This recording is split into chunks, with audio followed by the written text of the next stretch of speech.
A group of scientists at MIT tested charisma by listening to a bunch of sales calls, business meetings, and even negotiations. So what did they find? They managed to predict the outcome with 87% accuracy. And you know what the craziest part is? They listened to zero audio. So how did they have such a high prediction rate? It was purely by the body language of the people in the room.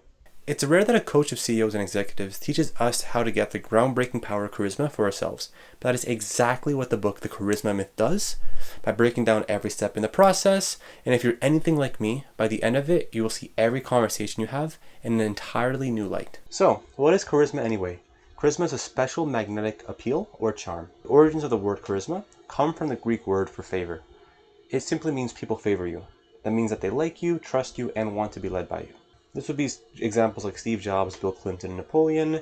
And the best part is, this is a skill that you can build on with the framework had in the charisma myth. Well, the first step in everything is that you have to realize the skill of charisma is completely within your control. The big myth in charisma, the charisma myth in the title, is that it's something that you're innately born with, not something that can be learned or practiced and improved upon, which is the reality. If you ever wonder why some people are naturally charismatic, well, the truth is they learned it just like you can. The difference is you learn it as a baby by being rewarded for the right behaviors and modeling it from people around you. More often than not, they had a charismatic parent in their life. But the amount of people who are born charismatic is the same amount who are born neurosurgeons, like 0.2%. The three other common myths are that you have to be attractive, extroverted, or change personality. And as you learn more about the art of charisma, you'll start to understand why each of these is not required. To really show you this in action, let's take Steve Jobs.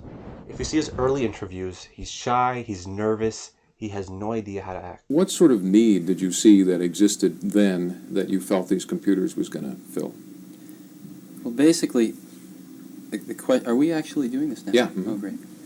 The question is really, what is a personal computer? And why is it different than all the other computers that have existed throughout history? Probably the best way to explain that is through an analogy. After being kicked out of Apple, he made gradual improvements to his charisma day by day. And look how he answers another question about personal computers 26 years later. Is it your goal to overtake the PC in market share? I can tell you what our goal is. Our goal is to make the best personal computers in the world and to make products we are proud to sell and would recommend to our family and friends.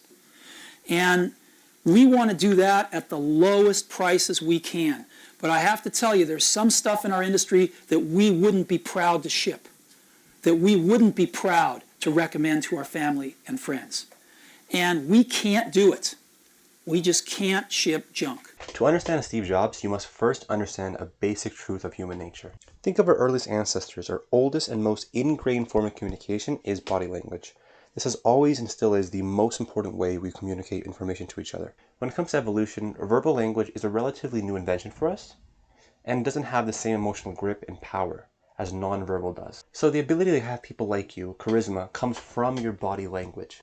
It matters significantly more than your words do. If you have the wrong body language, you can have the most beautifully scripted words and nothing will hit right. It matters significantly more than words do. For example, if you have the right body language and the wrong words, you can still be charismatic. But you can have the most beautiful script on the planet, but if you don't show that with your actions, it will not get through. Imagine telling someone you love them with a big frown on your face. So how do you use your body language to portray charisma? It physically happened, yet right now my mouth is a little bit sour because of the line. What happens here? Your mind completely controls your body.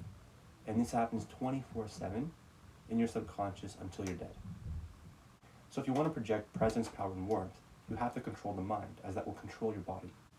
The skills you're going to learn and practice to get charismatic all relate to controlling the mind. Whether you like it or not, your body language will always show the emotional state that you're in. And that can either be a big benefit to you or a big detriment. And I'm guessing if you're watching this video, it's been a big detriment to you in the past, like it definitely has been for me. Okay, so this is completely true, and I'm just adding it in as an edit. The video's not even like done. I'm honestly just barely started it. So I was working on it, just kind of reading all of the different parts of it, and then I got to a call, and I was like, all right, I'm gonna put this aside. I'm gonna call some people for my job as a solar consultant to see what's going on with them, right? So I called one of them, and he told me he decided to go with a different person, and I just felt that energy from reading that book. I just started to be, I don't know, nice, kind, making him laugh, And then he told me, he's like, well, you didn't, thank you for being so kind. Like, I'm a career coach. That's a really nice thing to do. So, I started becoming fascinated by him. And that was like 2 minutes in the conversation. 30 minutes later, we just talked about life. He gave me good books to read, suggestions for me in terms of my journey. Because he's a career coach for executives. And that was such an insightful conversation because I also want to learn and improve, and having somebody who's done that for such high level people is really good for me as well.